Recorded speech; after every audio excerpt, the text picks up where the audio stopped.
It's a sports axiom. You've got to have a competent backup. That way, when this happens to your quarterback... When Carson Wentz was trying to run into the sideline, his legs were tangled up underneath him. The guy who steps in to replace him can do this. Ray Burton, who throws caught.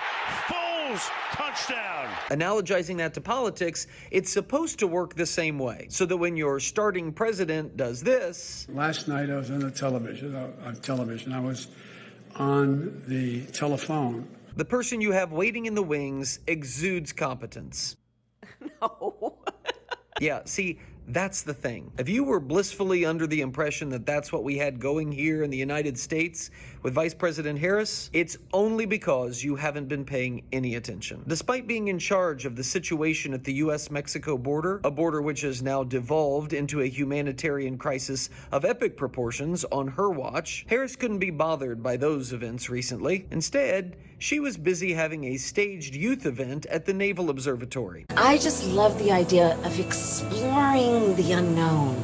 And then there's other things that we just haven't figured out or discovered yet. All right, first of all, since they obviously want us to notice, let's be sure to give the PR geniuses over at the White House all the credit that they deserve for creating a panel of young people to sit with Vice President Harris that covers the full gamut of American racial diversity, with the exception of a white boy, of course. Very nice. And secondly, I say this with all due respect, what in the world is wrong with her? To think about so much that's out there that we still have to learn. Like, I love that. Why is she acting like that? Nobody buys that. Nobody thinks that's sincere. Not even kids. It's all so put on. It's all so fake. It's just weird. And it just keeps getting worse. You guys are gonna see. You're gonna literally see the craters on the moon with your own eyes. Oh my goodness. With your own eyes, I'm telling you, it is gonna be unbelievable. What is this woman talking about? You know, we once had a vice president that the media just tore to shreds because he misspelled the word potato. Add one little bit on the end. Just think of potato. How's it? What else? There you go. How is this not worse?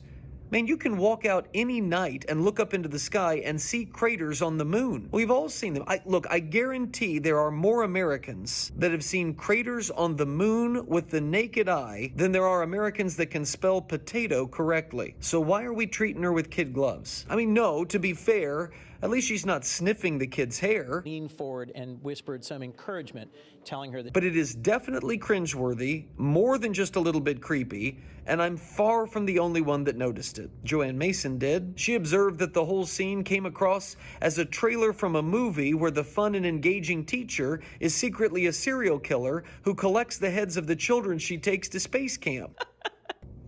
Nailed it, Joanne. So much for our backup plan, America. But of course, there's always our third string quarterback. Good morning. Sunday morning.